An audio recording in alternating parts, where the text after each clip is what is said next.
అనుభవించినవి ఉన్నాయి, మరి సాక్ష్యాలు చాలా ఉన్నాయి. జేబులో ఛార్జీకి డబ్బులు లేకుండా తమిళనాడు కానావిళక్ అనే ప్రాంతంలో దిండిగల్ అవతలది, చెన్నై నుంచి 500 కిలోమీటర్ల అవతలకి, అంత దూరం నుంచి తిండి లేదు, తిప్పలు లేవు, ఛార్జీకి డబ్బులు లేవు. అక్కడ నుంచి నేను పేటకి రావాలి. ఒక సహోదరుని ప్రేరేపించి వాళ్ళ ఇంట్లో వాళ్ళ అమ్మోళ్ళకి ఇవ్వమని డబ్బులు ఇచ్చాడు. ఆ డబ్బుల్లో కొంత ఛార్జీకి ఒక టికెట్ పెట్టుకున్నా, రైలు ఎక్కిన దగ్గర నుంచి ఒక ఆయన తోడయ్యాడు. ఒంగోలు దాటిచ్చి ఆయన దిగిపోయాడు.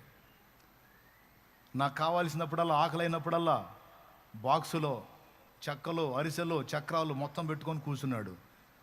నాకు పొట్ట ఖాళీ అయినప్పుడల్లా ఎత్తున్నాడు, తినమంటున్నాడు. ఏంది? ఎవరు ఇంతవరకు చూడలే నేను మళ్ళీ ఆయన్ని. ఎవరు ఆయన? ఎవరు చెప్పండి.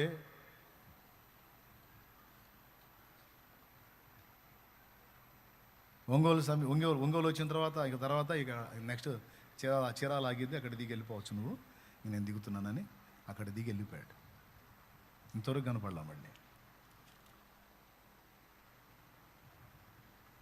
అయ్యో ఎవరు నువ్వు? నేను కూడా దేవుని పెట్టినేలేబ్బా అన్నాడు.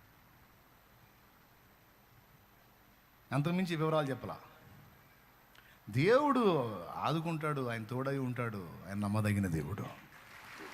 ఎవరు నిన్ను పట్టించుకోకపోతే అందరు నిన్ను తృణీకరిస్తే ఆయన వదులుతాడు. ఎవరు నన్ను చేయి విడిచిన యేసు చేయి విడువడు.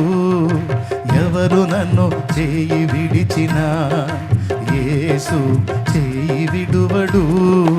చేయి విడువడు, చేయి విడువడు, చేయి విడువడు.